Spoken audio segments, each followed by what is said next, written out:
Ya, kita lanjutkan kembali. Bung Ege, tadi sebelum ke bapak-bapak politisi nih ya, tadi masuk tuh di akhir-akhir PBB di situ. Kalau kita lihat kontribusi PBB selama ini untuk pemerintahan Pak Jokowi seperti apa sehingga harus diakomodir? Dua hal. Yang pertama ini menegaskan secara cepat karena ada Kodari di sini. Effendi Ghazali tidak pernah menyatakan presidennya bodoh, tapi alasan untuk mereshuffle yang membuat presidennya marah, Karena dua kali bodoh itu ternyata tidak diatasi dengan cara sekarang ini. Walaupun pada Kementerian Perdagangan ada gitu ya. Jadi alasan-alasan bodoh pada waktu itu menurut saya tidak menjadi persoalan utama. Lebih menjadi persoalan utama ini adalah Jadi akomodasi. Begini, Bang Eke, jadi begini akomodasi ya. partai politik. Partai-partai politik untuk begini, Bang ketenangan Bapak Presiden dan stabilitas politik. Itu mungkin tidak dieksplisitkan oleh Presiden ya. Tapi memang ada problem dengan impor kita yang terlalu mudah. Nah, beliau mungkin menyatakan atau mengutip atau kita membahas soal minyak goreng karena itu paling menonjol. Tetapi pada hari ini pemerintah sedang melakukan perubahan sangat besar.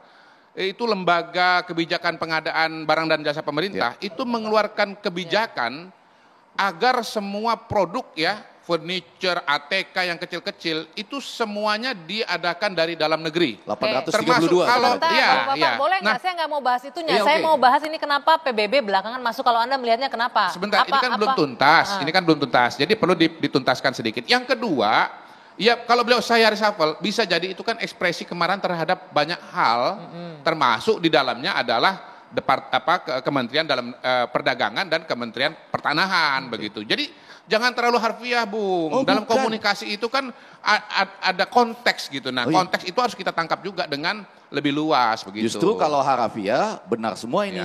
Ya kan karena hak prerogatif presiden. Justru karena konteks, saya melihat konteks marahnya itu bagaimana dan apa yang dilakukan. Tapi boleh balik ya ke PBB ini sekarang. Ke PBB ini karena ada dua partai lain. Jadi PBB ini saya juga pada waktu itu agak terkejut karena yang pertama saya merasa waktu itu Bapak Yusril sebagai Ketua Umum PBB, Profesor Yusril itu adalah lawyer profesional buat mungkin Pak Jokowi dalam kasus apa begitu ya pada waktu itu atau mungkin bersengketa di mana gitu. Tapi ternyata Bapak Wakil Menteri yang baru kita ini kita ucapkan selamat loh semuanya ya kepada yang jadi menteri maupun wakil menteri kelima-limanya. Pak Afrian Sanur ini menyatakan bahwa sebetulnya sudah lama kami mendukung Bapak Joko Widodo. Nah, pengamat ini justru harus menerjemahkan sekarang ini bentuk dukungannya dalam bentuk apa selama ini. Doa pasti, kan kita semua mendukung dalam doa. Kalau bicara dukungan harusnya PDI Perjuangan lah yang mendukung paling banyak, harusnya kursinya nambah gitu. Saya pikir bakal nambah tadi, ternyata enggak. Saya ingin memberikan komentar sedikit tentang Presiden marah. Kalau Presiden marah saya kira tidak ditujukan kepada orang per orang. Tetapi Presiden ingin membangun kesadaran kolektif. Inilah tantangan besar bangsa ke depan. Kita harus mencari solusi. Itu sebabnya misalnya contoh ekonomi impor. Kita selama ini dikritik ekonomi kita memang lapar impor. Itu sebabnya Presiden menyatakan itu. Tetapi tidak berarti terus si orang itu, bahwa orang itu kena reshuffle. Itu memang ada koinsidensi. Itu urusan saya, nanti saya reshuffle. Orang dong soal Pak. Tadi, masa kementeriannya di reshuffle? Lebih banyak parpol yang diakomodasi, saya kira memang begini. Salah satu ciri Pak Presiden Jokowi itu dia terobsesi. Terobsesi dengan semangat persatuan nasional.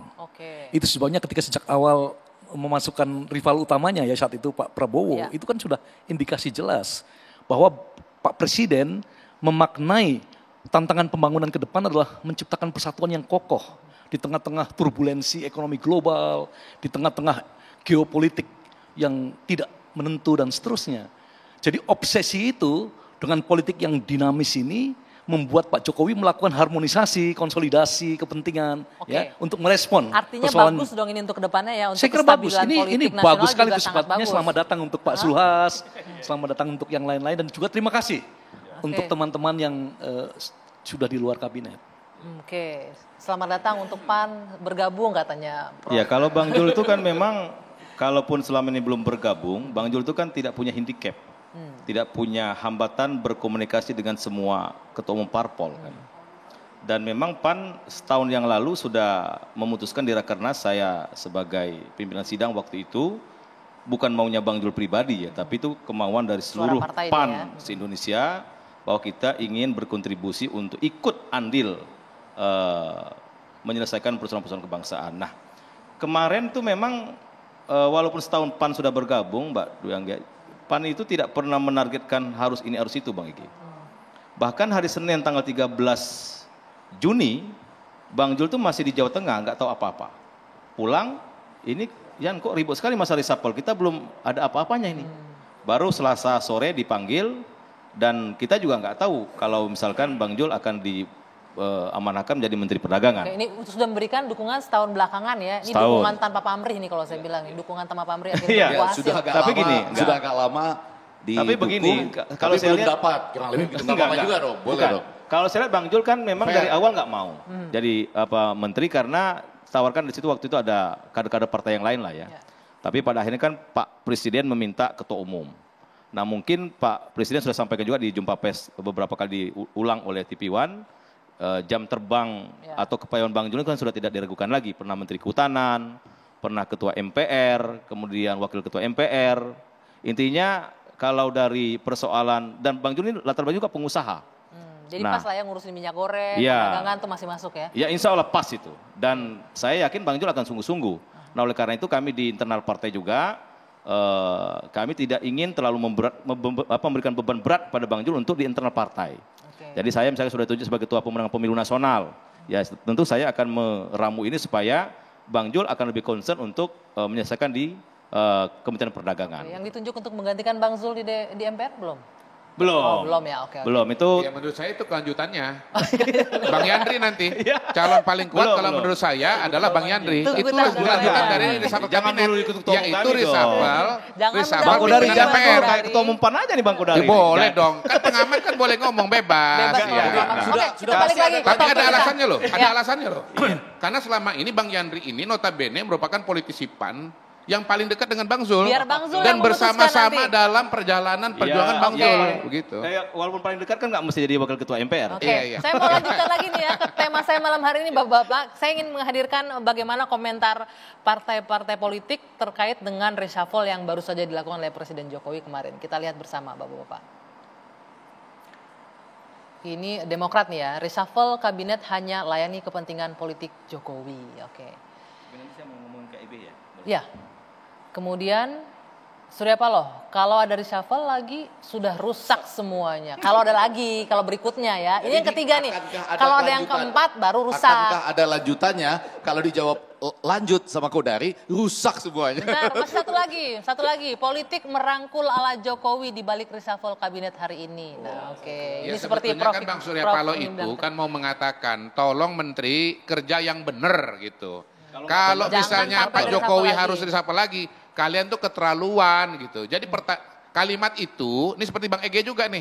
Jangan-jangan gurunya Surya Paloh nih Bang Ege nih. Beliau itu sedang ngomong pada para menteri, tolong kerja yang benar gitu. Nah beliau kan enak ngomong, karena beliau ketua umum yang bukan menteri. Oke, kalau gitu boleh ya kalau kita bersepakat ini kalau berdasarkan para pengamat yang bilang ini mengakomodir memang kepentingan politik untuk kepentingan yang lebih besar lagi ya. Pasti dong. Tidak hanya stabilitas Ya, politik menteri- nasional. Iya, Memang gini. Mbak Dian, kehidupan berbangsa dan bernegara ini kalau bisa sama-sama kenapa harus berbeda gitu. Oke. Toh persoalan negeri ini kan sangat Kalau bisa rumit dan sama-sama banyak. sampai 82% lah ya. Enggak maksudnya. Enggak, kalau itu Bang Gigi Sebenarnya itu ada yang lebih masih mendasar panjang ya. lah ya. Oke, Iya, iya. sebentar. Ada Kenapa yang tuh, lebih Prof? mendasar. Sistem kita kan sistem presidensial. Tetapi multipartainya luar biasa. Itu sebabnya sistem seperti ini mengandung benih-benih ketidakstabilan. Dan presiden membuat kebijakan countersiklis terhadap kemungkinan ketidakstabilan itu. Jadi sekarang ini terminologi memang ekonomi presidensial untuk tapi fenomena politik. presidensial parlementer Countercyclical. begitu ya. Sekarang ini yang terjadi kalau kita lihat Jadi itu dengan. sebabnya ini betul-betul luar biasa respon terhadap kondisi politik yang dinamis. Oke. Jadi begini Anggia, saya kasih ilustrasi ya. Pernahkah kita membayangkan kalau seandainya Pak Jokowi itu nggak merangkul Pak Prabowo dalam pemerintahan, lalu ada pandemi ya, apakah kita pada hari ini bisa duduk-duduk begini berdebat tanpa pakai masker? Menurut saya tidak. Nah, misalnya ada yang bisikin Pak Prabowo, Pak itu Bapak pidato live di televisi ya, TV One misalnya dan live YouTube. Lalu Pak Prabowo pidato, saudara-saudara para pendukung saya di 2019 dan 2014, para ketua partai Gerindra, bupati, gubernur, wali kota dari Gerindra, saya perintahkan tolak vaksin. Ah, kebayang nggak? Jadi Dwi, Ya, jadi gini, bayangkan 3 Pak tahun yang Prabowo di lalu. dalam kabinet saja itu ada orang-orang yang nggak mau divaksin. Bayangkan kalau Pak Prabowo tidak di dalam kabinet. Ya, poinnya ini adalah kestabilitasan penting sekali. Persatuan dan kesatuan bangsa ini penting sekali. Saya kira ini penting itu loh. 3 tahun yang lalu tidak pernah ada orang yang berpikir ada pandemi berskala seperti ini. Kemudian tidak pernah orang berpikir bahwa Rusia akan menyerang Ukraina. Jadi unthinkable pada waktu itu loh. Jadi tapi kenyataan dan ke depan geopolitik yang bergejolak seperti ini. Situasinya agak seperti 82% lawan 18% nih sebetulnya ya. Tapi saya mau bilang begini, saya kembali di 82% lawan 18%. Judul acara kita 3 perapat sisi. Iya. Akankah ada lanjutannya? Saya mau bilang begini, sedikit aja Pak. Rekam jejak sudah oke. Saya akui rekam jejak bagus dalam arti untuk mengatasi beberapa persoalan yang sudah digambarkan di situ. Mafia tanah, IKN gitu ya, untuk tanah. Kemudian perdagangan yang paling mendesak itu adalah minyak goreng. Tapi sebetulnya disebutkan oleh Bapak Presiden bahan pokok. Jadi itu sudah. Cuma yang saya katakan hanya dengan 2 ini sebetulnya yang lebih tercermin adalah 2 figur yang paling lemah karena tidak disupport oleh. Nah, ada kementerian-kementerian lain yang mendesak berdasarkan kalimat-kalimat Bapak Presiden sendiri. Misalnya ada sekian negara loh yang terancam gagal menurut IMF ataupun apa. Karena kita sekarang sedang menghadapi itu akibat-akibat dari pandemi yang sudah kita rayakan kesuksesan mengatasinya tadi. Dengan coba kalau Prabowo misalnya gitu ya.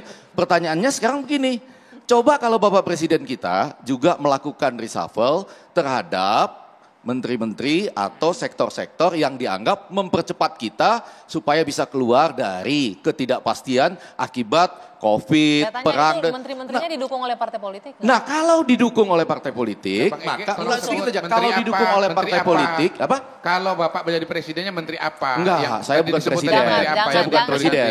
Saya bukan presiden. Atau gini, kira-kira menteri apa yang harusnya di-reshuffle oleh presiden? Enggak, saya ikutin aja rekam jejak Bapak Presiden ketika ketika berpidato apa-apa yang pernah dia singgung perlu mendapat itu perhatian. Itu selesai sampai gitu. di sana ya, selesai. Ke tema saya selanjutnya ini di awal saya sudah bilang, ini memperkuat sinyal bahwa dukungan dua belah pihak nih, dukungan Presiden Jokowi untuk koalisi Indonesia Bersatu dan juga KIB semakin kuat juga arahnya ke Presiden Jokowi. Apakah benar demikian? Mas Yandri nanti dijawab. Kita jeda dulu sejenak, usai jeda saat lagi di Dua Sisi.